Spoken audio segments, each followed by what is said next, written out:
नमस्कार दोस्तों, हिंदी भाषा यूट्यूब चैनल पर आपका स्वागत है। दोस्तों, आज हम करने वाले हैं हिंदी साहित्य से संबंधित लगभग 25 क्वेश्चन लेकर के आए हैं, जो कि किसी भी एग्ज़ाम की दृष्टि से अति महत्वपूर्ण प्रश्न हैं। तो आज इन 25 प्रश्नों पर हम जो हिंदी साहित्य के भक्ति काल से संबंधित हैं, इन पर चर्चा करने वाले हैं। तो आज का हमारा प्रश्न है, दादू दयाल के साहित्य की सबसे प्रमुख विशेषता है।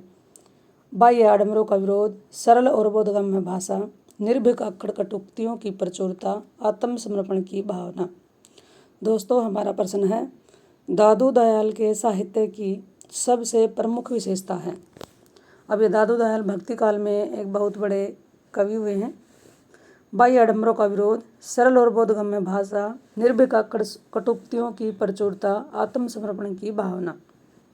तो दोस्तों, इसमें आपने उत्तर दिया ऑप्शन बी, जो कि बिल्कुल सही है, सरल और बोधगम्य भाषा। अगले प्रश्न पर चलते हैं। अगला हमारा प्रश्न है, दादू साहब ने किस संप्रदाय की स्थापना की? एकनामी, कनफटा, परम ब्रह्म, सहजिया। दोस्तों, अपना प्रश्न सुने। दादू साहब ने किस संप्रदाय की स्थापना की? एकनामी, कनफटा, परम ब्रह्म, सहजिया। तो दोस्तों, अगर आपने इसका उत्तर दिया है सी ऑप्शन परम ब्रह्म, तो बिल्कुल सही उत्तर आप दे रहे हैं।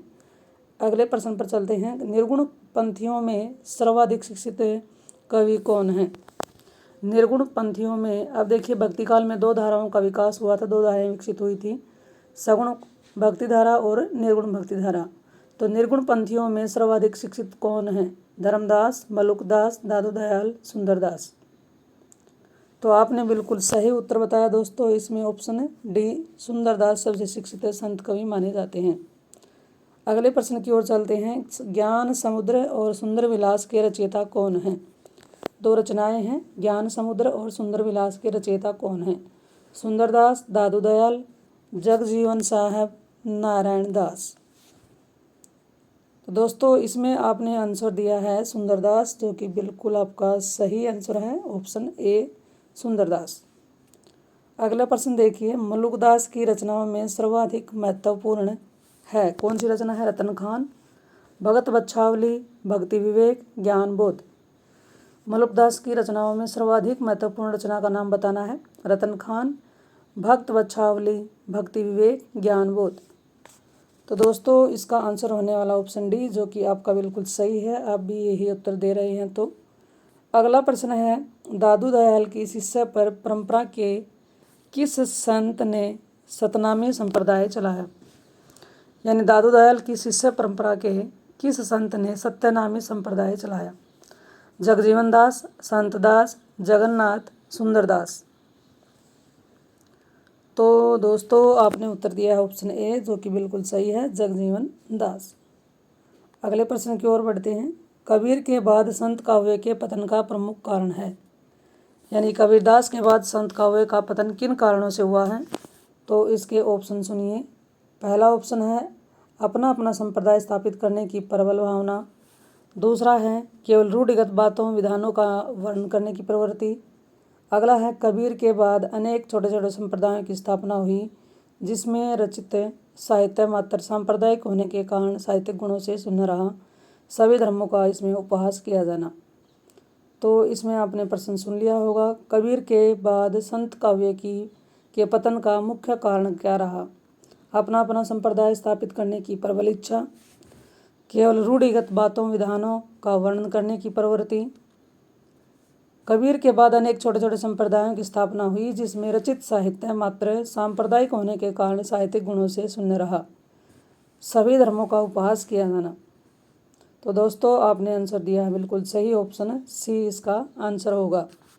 अगला हमारा प्रश्न है, भक्तिकालीन काव्य कृति, भक्तिकालीन वह वीर काव्य कृति जिसमें राणा प्रताप का यशोगान किया गया है।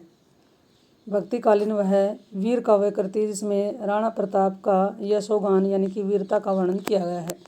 श्रीधर कृत रणमल, कुंभकर्ण कृत रतन रासो, न्यामत खान जोन कृत क्याम खां रासो और दुरसाजी आढ़ा कृत वृद्ध छिहत्तरी। तो भक्तिकालीन वह वीर काव्य कृति जिसमें राणा प्रताप का यशोगान किया गया है। दोस्तों आपने आंसर बिल्कुल सही बताया, ऑप्शन डी। दूरसाजी आढ़ा कृतवृत्त 76 में भक्ति काल में वीर काव्य कृति में किसका वर्णन किया गया है? राणा प्रताप की वीरता का वर्णन मिलता है। अगले प्रश्न की ओर बढ़ते हैं। अगला हमारा प्रश्न है,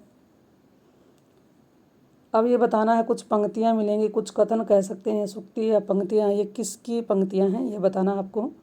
तो पहला इसमें हमारा प्रश्न देखिए, पहला हमारा प्रश्न है, तुम जिन जानो गीत है ये निज ब्रह्म विचार। ये पंक्ति किसकी है? ये कथन किसका है? कबीर, नानक, रामानंद, रामानुज।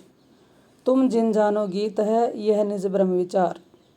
तो दोस्तों आपने आंसर इसका अगर ऑप्शन ए दिया है तो बिल्कुल सही है, ये पंक्तियां कबीरदास की हैं। अगला हमारा प्रश्न है, पाहन पूजे हरि मिले तो मैं पूजूं पहाड़। तो ये भी कहीं ना कहीं कटाक्ष किया गया है मूर्ति पूजा का खंडन करते हुए। तो इसके ऑप्शन सुनिए, नामदेव, कबीरदास, नानक, दादू। तो दोस्तों इसका आंसर आप दे रहे हैं कबीर, जो कि बिल्कुल सही है। अगला प्रश्न हमारा है, मैं कहता हूँ आखिन की देखी तू कहता है कागद की लेखी। इसके रचयिता यानी कि ये कथन किसके हैं? रैदास, रजब, कबीर, यारी, साहब। तो दोस्तों इसमें आपने आंसर दिया है कबीर, जो कि बिल्कुल सही है। इसमें कबीर को ये बताने का प्रयास किया गया है, कबीरदास जी पढ़े लिखे नहीं थे, बल्कि उनके अनुभव के आधार पर ही वो अपना ज्ञान दूसरों तक पहुंचाते थे। तो इसमें आपका आंसर बिल्कुल सही है, कबीरदास। अगला प्रश्न, धरती बरसे अंबर भीजे भूजे बिरला कोई। ये पंक्ति किसकी है? बड़ी इंपॉर्टेंट पंक्तियां हैं, कथन हैं, सूक्ति हैं। मलुकदास, सुंदरदास, गरीबदास, कबीरदास। तो धरती बरसे अंबर भीजे बूझे बिरला कोई, तो इसका आंसर आपने दिया ऑप्शन डी, जो कि बिल्कुल सही है। ये पंक्ति कबीर की उलटवासियों से ली गई है। अगला हमारा प्रश्न है, रस गगन गुफा में अजर झरे। ये पंक्ति किसकी है? तो कबीर साहब, यारी साहब, जगजीवन साहब, बुल्ला साहब। तो ये पंक्ति भी हमारी किसकी है? कबीरदास की है। आपका आंसर बिल्कुल सही है। अगला प्रश्न है, जाको राखे साइया मार सके न कोई। बड़ी ही इंपॉर्टेंट महत्वपूर्ण सूक्ति है। नाथ मुनि, कबीरदास, एकनाथ, तुकाराम। तो दोस्तों आपने आंसर बिल्कुल सही दिया, ये भी पंक्ति किसकी है? कबीरदास जी की है। अगले प्रश्न की ओर बढ़ते हैं, अब पछताई होत क्या जब चिड़िया चुग गई खेत। तो ये पंक्ति बताइए किसकी है? तो दोस्तों इसमें ऑप्शन है नामदेव, ज्ञानेश्वर, कबीर, तुकाराम। तो दोस्तों इस पंक्ति में इसका उत्तर आप दे रहे हैं कबीरदास जी, ऑप्शन सी बिल्कुल सही है। तेरा प्रीतम तुझ में दुश्मन भी तुझे माहे। तो ये बताना है किसकी पंक्ति है। इसमें ऑप्शन सुनिए, एकनाथ, नामदेव, दादू दयाल, कबीरदास। तेरा प्रीतम तुझ में दुश्मन भी तुझ माहे। तो दोस्तों मैं आपको बता दूं ये पंक्ति भी कबीरदास जी की ही है। अगला है, बोया पेड़ बबूल का आम कहाँ ते खाए। पंक्ति किसकी है? कबीरदास, तुलसीदास, नानक देव, रैदास। तो ये पंक्ति भी किसकी है? कबीरदास जी की है, जो आप बता रहे हैं बिल्कुल सही आंसर आपने बताया। मन के हारे हार है, मन के जीते जीत। ये पंक्ति किसकी है? मन के हारे हार है, मन के जीते जीत। तो दोस्तों जल्दी से बताने की कोशिश करें। ऑप्शन है तुलसीदास, कबीरदास, सूरदास, नानक देव। तो दोस्तों इसमें आपका आंसर अगर बी है तो बिल्कुल सही बता रहे हैं, ये पंक्ति भी कबीरदास जी की ही है। नेक्स्ट क्वेश्चन है, जीवन जौवन राजपथ अविचल रहे न कोय। जीवन जौवन राजपथ अविचल रहे न कोय। सुंदरदास, तुलसीदास, कबीरदास, मलुकदास। दोस्तों इसमें आपने आंसर दिया बिल्कुल सही उत्तर आप दे रहे हैं, बहुत ही अच्छा प्रयास है। तो इसका आंसर आपने बताया ऑप्शन डी, मलुकदास, जो कि बिल्कुल सही उत्तर है। चलिए अगले प्रश्न की ओर बढ़ते हैं। अगला हमारा प्रश्न है, चंदायन में अलौकिक सत्ता का प्रतीक कौन माना गया है? लोरिक, चंदा, मैना, इनमें से कोई नहीं। तो चंदायन में अलौकिक सत्ता का प्रतीक माना गया है चंदा को। अगला प्रश्न देखिए, सूफी प्रबंध काव्यों में परम सत्ता के साथ कौन सा भाव मिलता है?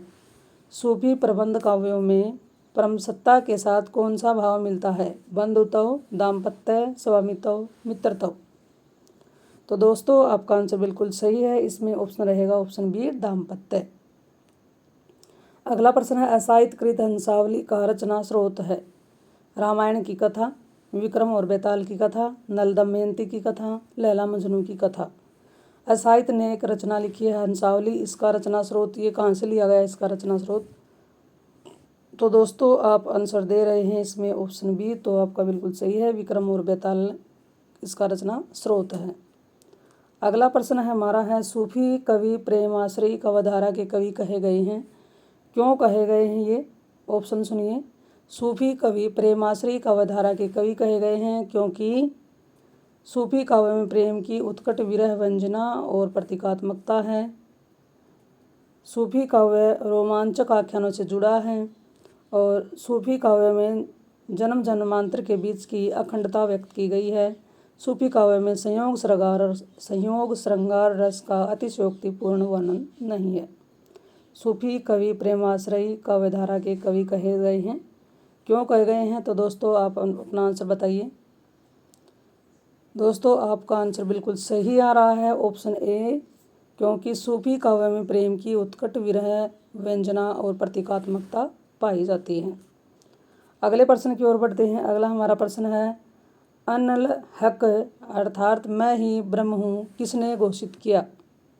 अनल हक अर्थात मैं ही ब्रह्म हूँ किसने घोषित किया?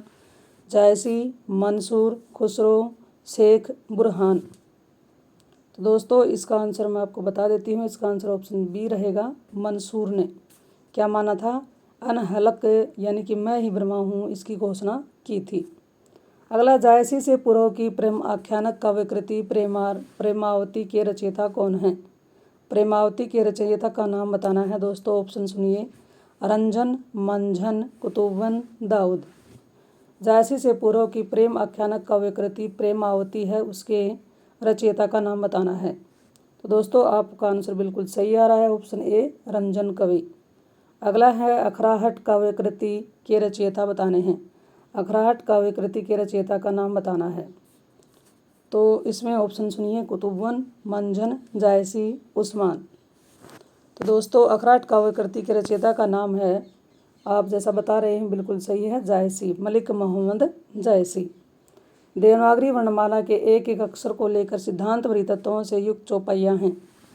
देवनागरी वर्णमाला के एक एक अक्षर को लेकर सिद्धांत भरी तत्वों से युक्त चौपाइयाँ हैं। कौन सी हैं? आखिरी कलाम, पद्मावती, कन्हावत, अखराहट। तो दोस्तों इसमें भी आपका आंसर सही आ रहा है, अखरावट। अक्षर की मिलावट करने, अक्षर की बनावट के लिए क्या नाम रख दिया? अक्षर से अखरावट नाम रख दिया। और देवनागरी वर्णमाला के एक एक अक्षर को लेकर सिद्धांत भरी तत्वों से युक्त चौपाइयाँ किसमें मिलती हैं? अखराहट में। अगले प्रश्न की ओर बढ़ते हैं। अगला प्रश्न है, जायसी की किस कृति में कयामत का वर्णन है? आखिरी कलाम, कन्हावत, पद्मावत, अखरावट। तो दोस्तों ये क्वेश्चन, इसका आंसर आपको कमेंट में डालकर बताना है ये इसका सही आंसर क्या होगा। तो ये जानकारी कैसी लगी? अगर वीडियो अच्छी लगे तो अपने दोस्तों के साथ शेयर करें और अच्छी लगे तो लाइक भी कर दें। और चैनल पर आप पहली बार आए हैं तो इस चैनल को सब्सक्राइब भी कर लें। अब फिर मिलते हैं एक नई वीडियो के साथ। थैंक्स।